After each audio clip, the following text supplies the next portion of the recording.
Button बेटा।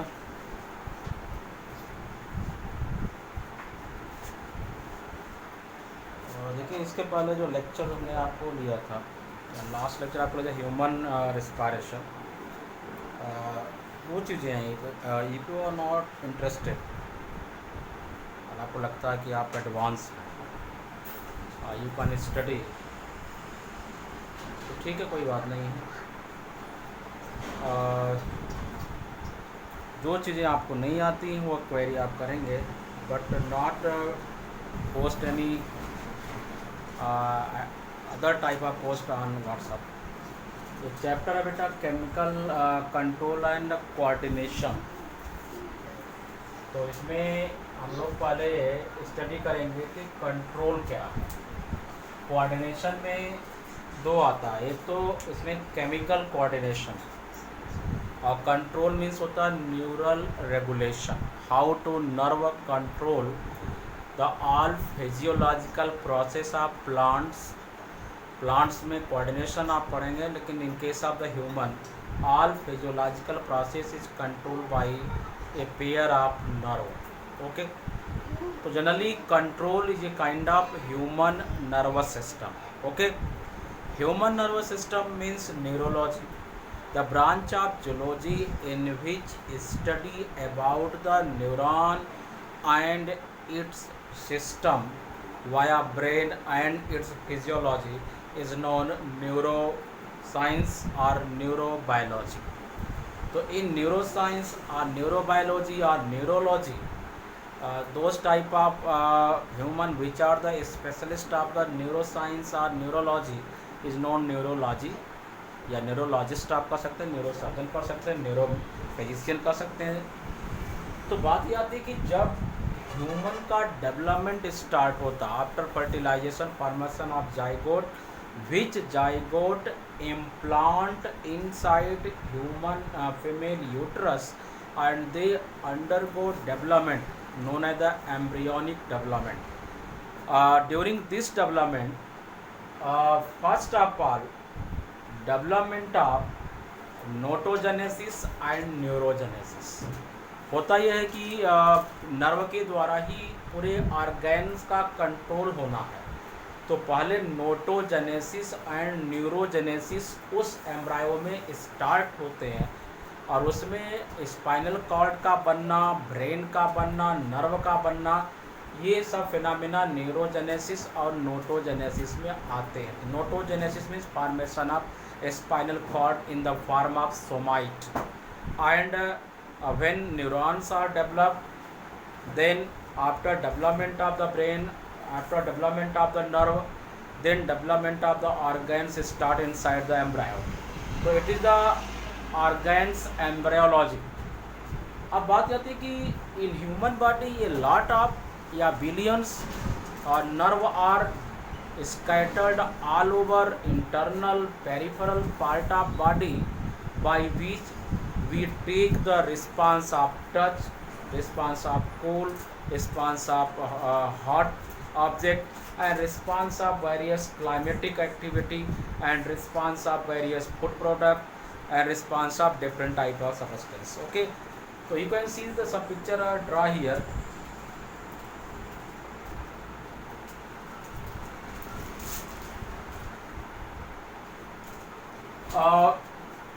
तो हम शुरू करेंगे कि कहा जाता है कि in human body billions neurons means 4.6 into 10⁻34 number of nerve are present. कहा जाता है कि अगर all nerve are interconnect to each other when we cause the one round of earth, पूरे पृथ्वी का एक चक्कर हम लगा सकते हैं, इतनी लेंथ हमारी नर्व की होती है। तो जो ये नर्व हैं, आपने नर्व न्यूरॉन सुना होगा। जो ये न्यूरॉन होते हैं, एक तो होता है कि on the basis of process, on the basis of function, और nerve are categorize into the 3 category: sensory nerve, motor nerve and mixed nerve. Sensory nerve it collect the stimulus from organs and transfer toward brain. ये organs की information को collect करते हैं। मैं बार बार एक चीज़ use करूँगा, स्टिमुलस क्या है। जैसे आप किसी बॉडी पर कहीं पे पिन चुभाई जाती है, कोई गर्म वस्तु छू देते हैं या कोई हॉट ऑब्जेक्ट आप टच कर लेते हैं, तो वह एक प्रकार का आपको स्टिमुलस मिला, और उसके रिस्पांस में या उसके रिएक्शन में जो डिसीजन आता है, वह रिस्पांस होता है ब्रेन का। तो organ transfer, organ stimulus transfer toward the brain is carried by the sensory nerve, and what is reflex is caused by the brain। तो ब्रेन ने क्या उसका रिस्पांस दिया, उसको कैरी करेंगी मोटर नर्व, और वो उसको कलेक्ट करके लेके आएंगी ऑर्गन्स तक। ओके, एक मिक्स्ड नर्व है। मिक्स्ड नर्व का काम ये होता है कि ये स्टिमुलस को ऑर्गन से रिसीव करना, ब्रेन को ट्रांसफ़र करना, फिर ब्रेन से स्टिमुलस ऑर्गन को ट्रांसफ़र करना। ठीक है, तो कुछ नर्व जो हमारी बॉडी में क्रेनियल नर्व हैं, दे आर मिक्स्ड टाइप। तो some are sensory, some are motor, and some are mixed type. Another category is the on the basis of process या on the basis of structure आप classify कर सकते हैं कि one is the apolar neuron. Apolar neuron, those type of neuron in which only cytosol are present, no axon, no dendrite are formed। Those type of neuron in which no axon and no dendrite are present, known apolar, or it is type of neuron are found into the erythrocyte cells, और बेसी में एक प्रकार के networks आपको मिलते हैं, they are apolar. One is the unipolar, means only one cyton and few one cyton axon are found, it is non unipolar. Human eye contain the unipolar neuron. Bipolar neuron means those type of neuron which contain the two cyton and dendrites, known as the bipolar neuron, and this type of neuron also found inside the retinal nerve, which collect the stimulus from the rod and cone cell and provide the pigmentation of color which see by human eye। तो generally क्या होता है कि यहाँ पे जो neurons work करते हैं वो बाइपोलर होते हैं। अब हम बात करते हैं कि मल्टीपोलर न्यूरॉन या क्या जनरलाइज स्ट्रक्चर होता है। तो मल्टीपोलर न्यूरॉन्स क्या होते हैं, सबसे ज़्यादा नंबर में ये पाए जाते हैं। तो multipolar neurons contain the multiple dendrites, और ये जो मल्टीपल डेंड्राइट्स होते हैं, they are connect to the another nerve and cause the phenomena is known synapse. तो करते क्या है कि ये सारी डायरेक्शन से आने वाली जो इंफॉर्मेशन है उसको कलेक्ट करती है बाई सिनैप्स। तो यहाँ पे क्या होता है कि ये कुछ प्रोटीन पार्टिकल होते हैं जिसकी कहा था कि नेस्ले ग्रेन्यूल, एक यहाँ पे साइटन और न्यूक्लियस पाया जाता है। इसके चार आउटर सरफेस पर आपको जो है एक मेम्ब्रेन होती, दैट इज कॉल्ड न्यूरीलेमा, और न्यूरीलेमा के ऊपर एक कवरिंग पाई जाती, that is called myelin sheath. और ये इस माइलिन शीथ में जगह जगह पे एक जगह जो है इसमें जो है जगह जगह पे न्यूक्लियस पाए जाते हैं, उसको जो है हम स्वान न्यूक्लियस कहते हैं। और myelin sheath are not found in the continuous pattern upon axon. वो जगह जगह पे एक डिफेक्ट होती है, कट होता है, उसको हम नोड ऑफ रेनबियर कहते हैं, क्योंकि Ranvier first time discover this type of node in the axon. तो ये जो न्यूरॉन्स होते हैं, they are two type. Some neuron do not contain myelin sheath, some neuron contain the myelin sheath, which neuron does not contain the myelin sheath, which also help into the transmission of nerve impulse। और जिसमें myelin sheath पाई जाती है वो भी response करते हैं, nerve conduction का काम करते हैं। तो ये जो स्ट्रक्चर है, it is a kind of generalize structure of neuron जो एग्जाम में पूछा जाता है। आपने क्लास 9 में इसको नर्व टिश्यू में पढ़ा।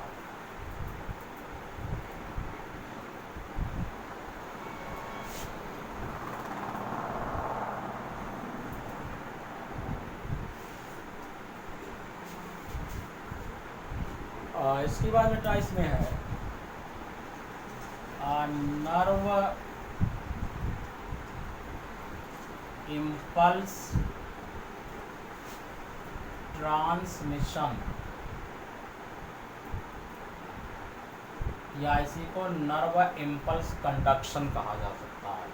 कहने का मतलब होगा कि हमने कहा कि जो सेंसरी और मोटर नर्व है, they carry to the signal from the brain to organs via organ to brain.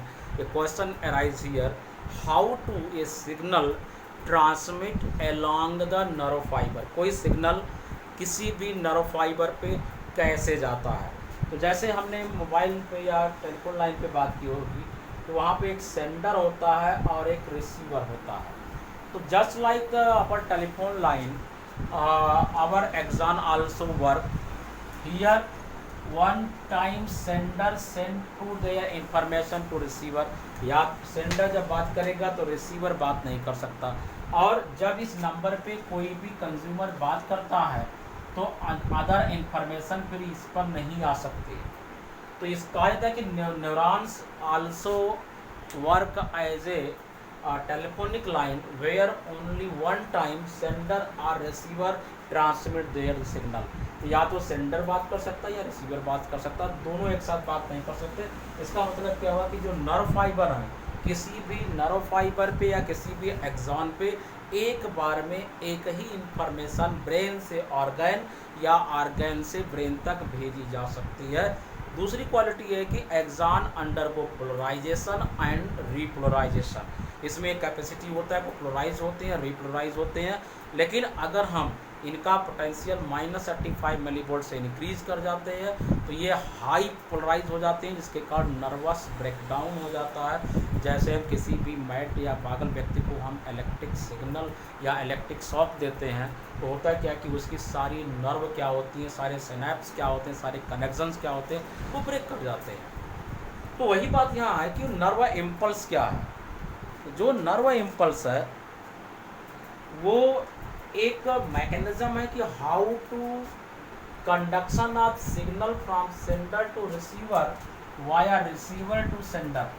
ये सिग्नल कैसे जाएगा, उसी को नर्व इम्पल्स ट्रांसमिशन कहा जाता है। तो it is a nerve impulse क्या है, it is a kind of information, या it is a kind of electric signal, या it is a kind of charge by which carry the information from one end to another end, known nerve impulse, and flowing of this charge from one end to another end is known nerve impulse transmission। तो कहने का मतलब है nerve impulse है क्या, transfer of information और signal from one end to another end of neuron via axon is known nerve impulse transmission। तो जो ये नर्व इम्पल्स ट्रांसमिशन होता है बेटा, ये नर्व इम्पल्स ट्रांसमिशन दो कारणों से होता है। इसमें एक होती है इलेक्ट्रिकल थियरी और एक होती है केमिकल थियरी। तो हम आपको पढ़ाएंगे इलेक्ट्रिकल और केमिकल थियरी। और फिर दो चीज़ें होती हैं कि एक नर्व इम्पल्स ऐसे न्यूरॉन पे चलती है जिस पर मायलिन शीथ नहीं होती है, और एक पे मायलिन कवरिंग पाई जाती है। तो हम पहले पढ़ेंगे नर्व इम्पल्स ट्रांसमिशन अपॉन ए माइलिनेटेड न्यूरॉन। हम पढ़े ऐसे न्यूरॉन पे जिस पे माइलिन कवरिंग नहीं है, ठीक है। तो माइलिन कवरिंग नहीं है तो ये कोई एक्सॉन है, एक्सोलेमा होगा, और इस एक्सोलेमा पे एक्सॉन होते हैं। किसी एक्सॉन के आउटर लेयर पर, आउटर मेम्ब्रेन पर, और यहाँ पर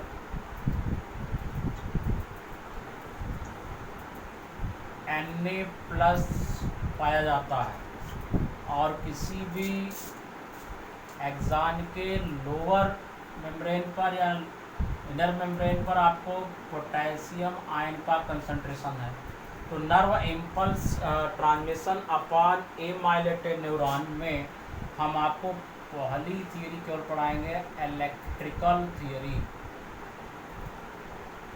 माने जो सिग्नल जाता है वह as the electric as the form of electron जाता है।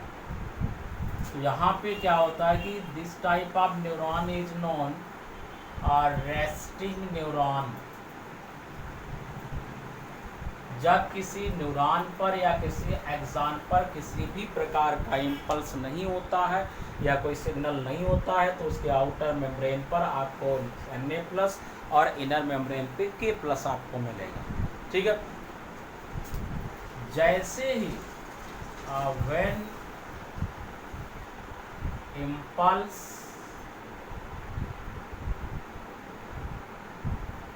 received by axon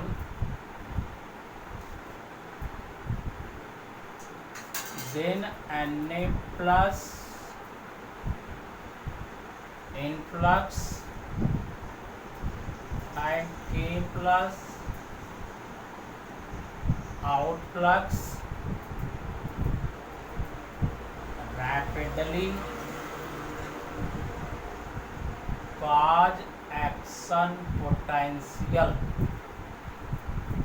ठीक बेटा, कहा जा रहा है कि जैसे ही सपोज दैट ये एक्सॉन फाइबर है तो इसमें क्या होता है कि 3K+ इनपुट करेगा तो यहाँ से 2Na+ आउटपुट करेगा due to the Donnan equilibrium law and due to the electro positive and electronegativity of sodium and potassium ion.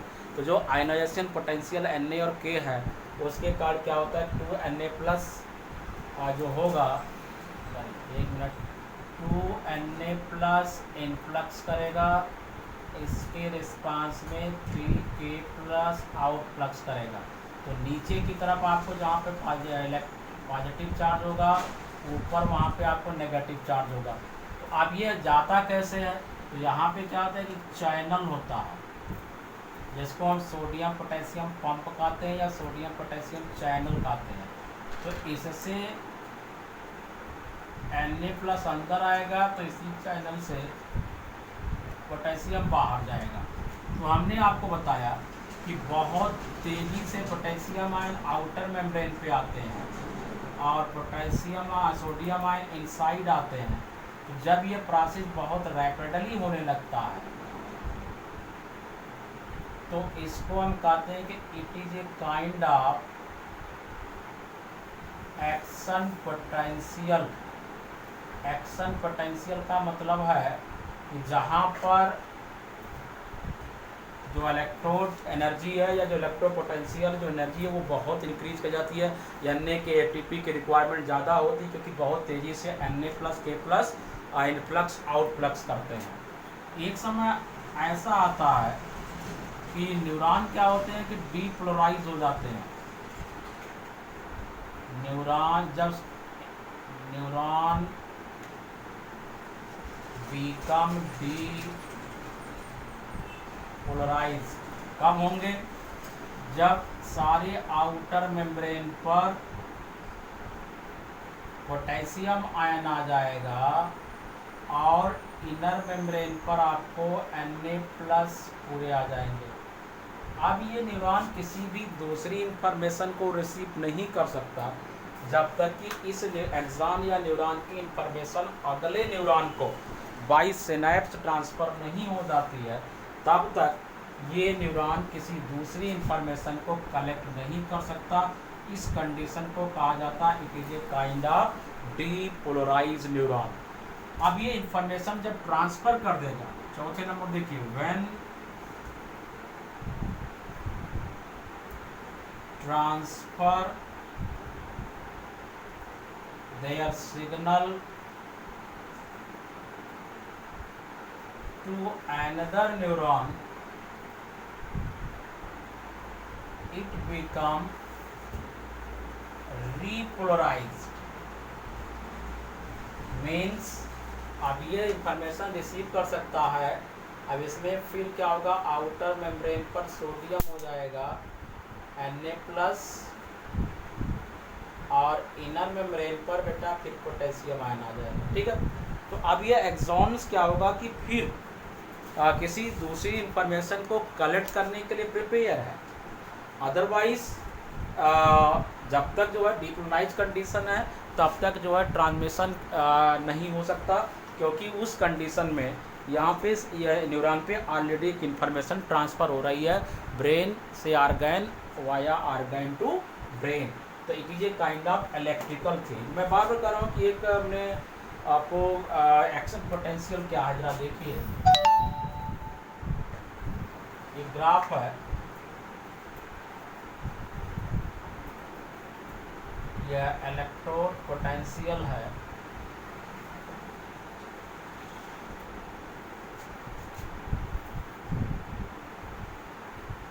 ये रेट ऑफ इम्पल्स है।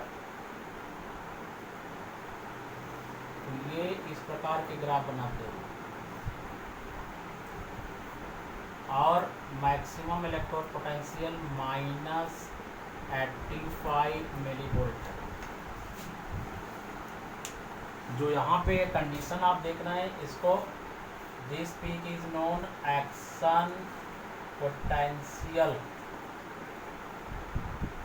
किसी इंसान की क्षमता 85 से ऊपर जाएगा दे बिकम मैड, पागल हो सकता है। अब तो ये यहाँ पे क्या है कि ये रेस्टिंग न्यूरॉन है, ये रेस्टिंग पोटेंशियल है। जैसे जैसे ऊपर जाएंगे उसका वो पोलराइज होता जाएगा, this is the polarized neuron. और ये नीचे जाएंगे तो ये हो जाएगा डी पोलराइज्ड है। और फिर ये क्या होगा, ये कंडीशन री पोलराइज्ड है। ठीक है, तो ये एक्शन पोटेंशियल के द्वारा आप दिखा सकते हैं कि कैसे कि नर्व इम्पल्स का ट्रांसमिशन हो रहा है। तो इस तरीके से आप इसको दिखा सकते हैं। तो ये नर्व इम्पल्स जो उन्होंने बताया कि ऐसे फाइबर पे है, ऐसे एक्सॉन पे है which do not contain myelin sheath, means A माइलेटेड neuron. उसमें एक रेस्टिंग न्यूरॉन होता है जिसपे किसी प्रकार के स्टिमुलस नहीं पाई जाती। हर न्यूरॉन्स के आउटर मेम्ब्रेन पे आपको सोडियम आयन, इनर मेम्ब्रेन पे पोटेशियम आयन होता है, और इलेक्ट्रिक इलेक्ट्रोड के अकॉर्डिंग एक पॉजिटिव इन और एक नेगेटिव इंड्स होता है। तो आउटर मेम्ब्रेन पे Na+ और K+। जो एक्सोलेमा होती है they are only permeable for Na+, K+ along the sodium potassium channel. तो जो ये सोडियम पोटेशियम चैनल है वो केवल Na+, K+ के लिए परमेबल होती है, अदर के लिए नॉन परमेबल होती है। ओके,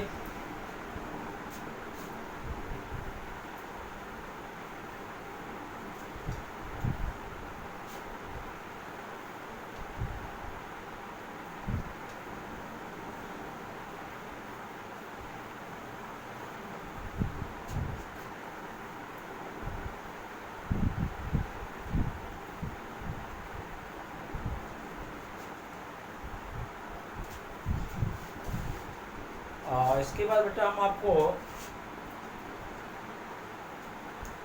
दूसरा है नर्व इम्पल्स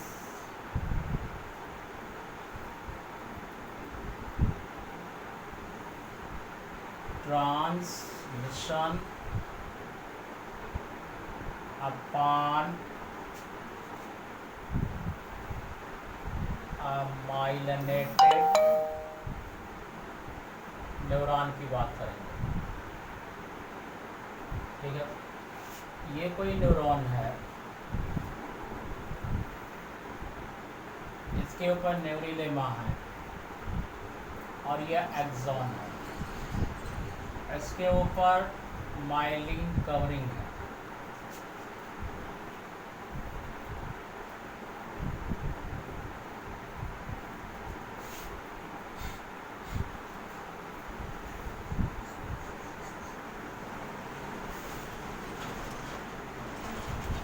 अब जो Na+ यहाँ पे है, यहाँ पे Na+, K+,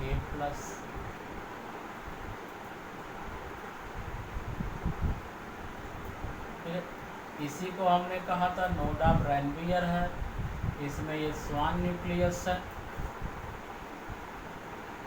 node of Ranvier. ठीक, तो इसको कहा जाता है कि जो माइलेटेड न्यूरॉन पे सिग्नल है, it is a kind of node to node transmission of nerve impulse. ठीक है, node to node transmission of nerve impulse, या इसका नाम और देते हैं साल्टेटरी कंडक्शन। तो जनरली कहा जाता है कि अगर यहाँ पे नर्व इम्पल्स है, तो चूंकि यहाँ पर जहाँ पे माइलिन शीथ है, myelin sheath work as a insulator, हमेशा जो माइलिन शीथ होती है वो इंसुलेटर की तरह वर्क करती है। तो यहाँ पर कभी भी जहाँ पे माइलिन शीथ है वहाँ पे इनपुट आउटपुट नहीं हो पाएगा। तो होता क्या है कि यहाँ पर सिग्नल इस नोड से जंप करेगा, मीन्स यहाँ से सोडियम जंप करेगा, तो इस नोड पर पोटेशियम आयन बाहर आएगा और फिर यहाँ पे सोडियम इनपुट करेगा, तो फिर यहाँ पर पोटेशियम आयन बाहर आएगा। तो this type of signal run along to nerve fiber or axon fiber from node to node of axon. So this type of conduction are rapidly transfer their signal from brain to organs via organ to brain, because it is a kind of node to node transmission of nerve impulse. तो जो इस प्रकार का transmission होता है बेटा, वह एक एक्सॉन फाइबर के एक नोड से दूसरे नोड पे होता है। तो it is a kind of node to node impulse transmission along the axon fibre. Okay,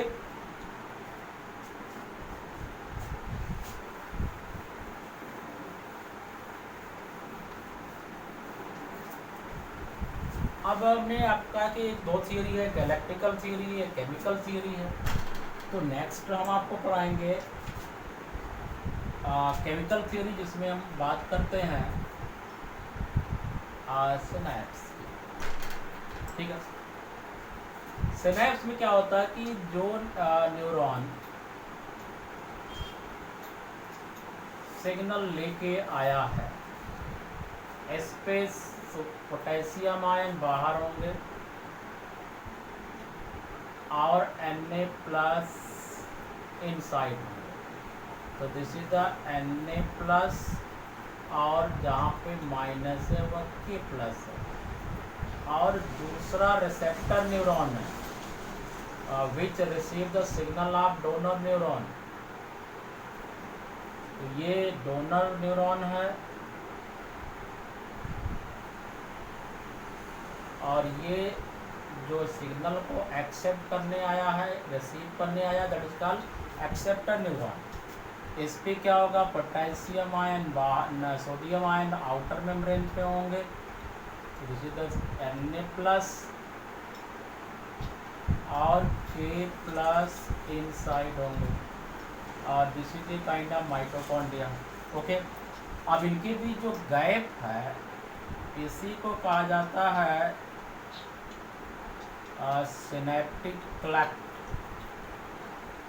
ठीक है, या इसी सिनेप्टिक क्लेफ्ट को नाम देते हैं सिनैप्स। डेफिनेशन बनती है, चार्ल्स सरेंगटन ने बनाया कि वेयर टू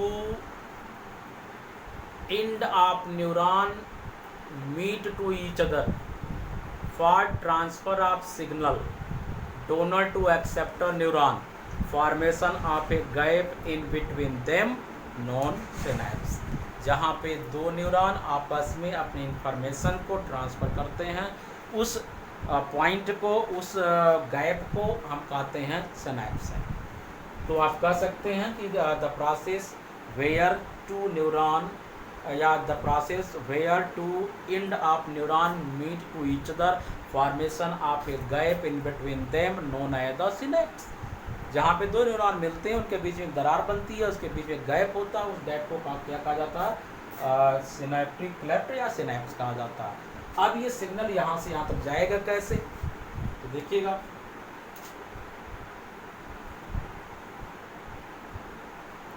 रिलीज ऑफ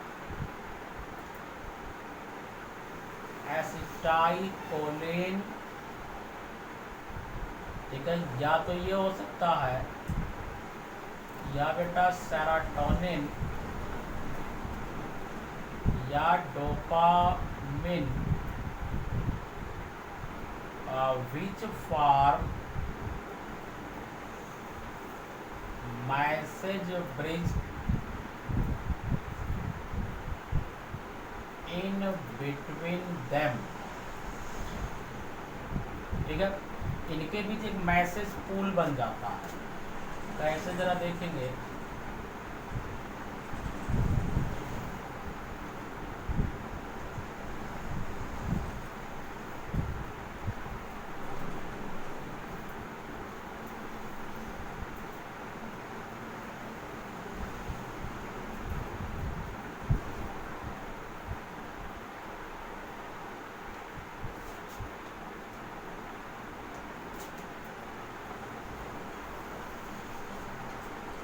अब यहाँ पे सोडियम आयन अंदर चला गया है, इनफ्लक्स कर जाता है, और यहाँ पे सोडियम आयन आउटर मेम्ब्रेन पे है, क्योंकि अब सिग्नल का ट्रांसमिशन हो चुका है।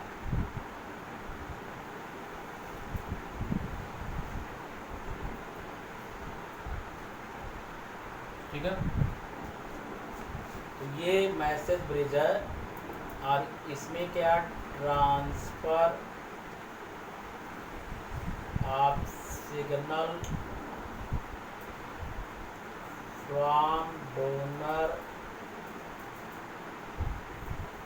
टू एक्सेप्टर न्यूरॉन, ठीक है बेटा। अभी कहानी ये है कि ठीक है भाई, जब कुछ केमिकल्स जिसको हम न्यूरोकेमिकल्स कहते हैं या न्यूरो ह्यूमर्स कहा जाता है, it is like the hormones which release in our gap in between the both neurons known the acetylcholine, serotonin, dopamines. तो ये क्या करता है कि मैसेज ब्रिज या कनेक्शन बनाता है, कनेक्शन है, कनेक्शन CONEXION, कनेक्शन बनाता है। आपने प्लाज्मा में इनका मॉडिफिकेशन अगर पढ़ा होगा तो एक होता है गैप जंक्शन, एक होता है टाइट जंक्शन, एक होता है डेस्मोसोम, एक होता है हेमिडेस्मोसोम। तो it is the modification of plasma membrane.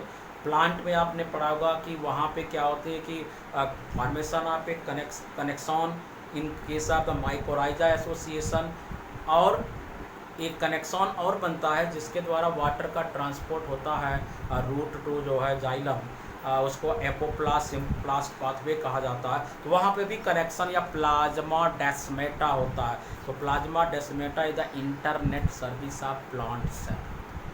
और जो ये गैप जंक्शन है which form in between the two neurons, tight junctions क्या होते हैं, माइक्रोवेलाई के बीच अक्सर आपको मिल जाते हैं, वो आपको जो टाइट जंक्शंस होते हैं, ये गैप जंक्शन है। अब बात ये होती है कि जब ये इसका सिग्नल इस पर ट्रांसफ़र होता है तो दिस न्यूरॉन बिकम रीपोलराइज्ड। अब ये किसी सिग्नल को रिसीव कर सकता है, लेकिन जब ये सिग्नल रिसीव करके आएगा तो ये अपना सिग्नल इसको ट्रांसमिट नहीं कर सकता। क्यों? क्योंकि इस पर ऑलरेडी अभी सिग्नल है। तो इसको रोकने के लिए क्या करेंगे हम, या हमारी बॉडी में क्या लैंग्वेज होता है, सम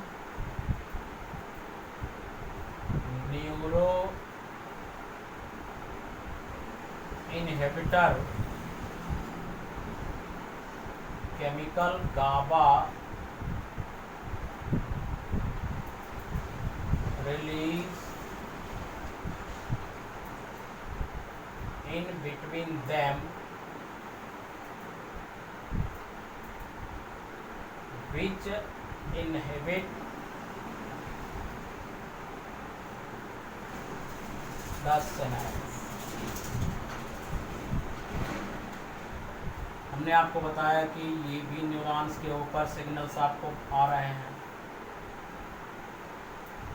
जो कि इसने भी अब सिग्नल रिसीव कर लिया, इसलिए पोटेशियम आयन आउटर मेम्ब्रेन पे आपको मिल रहा है। और अभी अभी जो इन्फॉर्मेशन सिनैप्स के द्वारा एक्सचेंज हो गए हैं, इसमें भी यही कंडीशन है।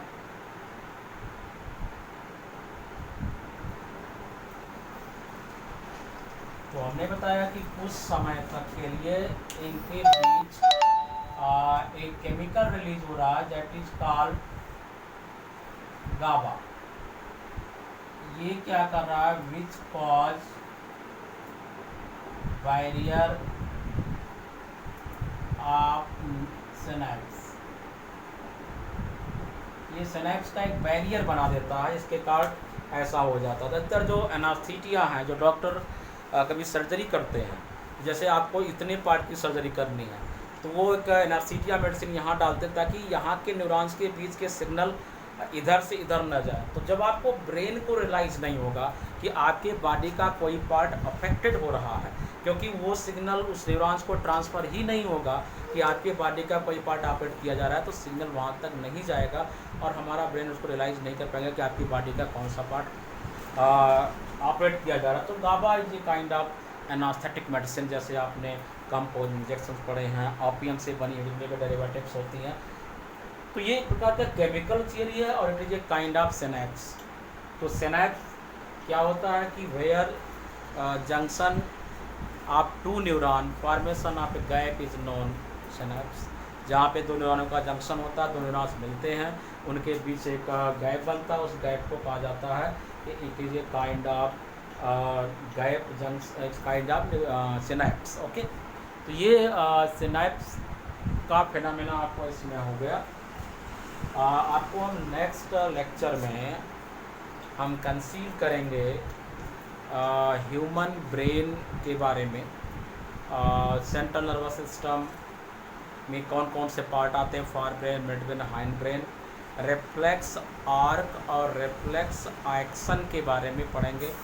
What is the sympathetic system and parasympathetic system के बारे में थोड़ी सी अवेयर होंगे उसके बारे में।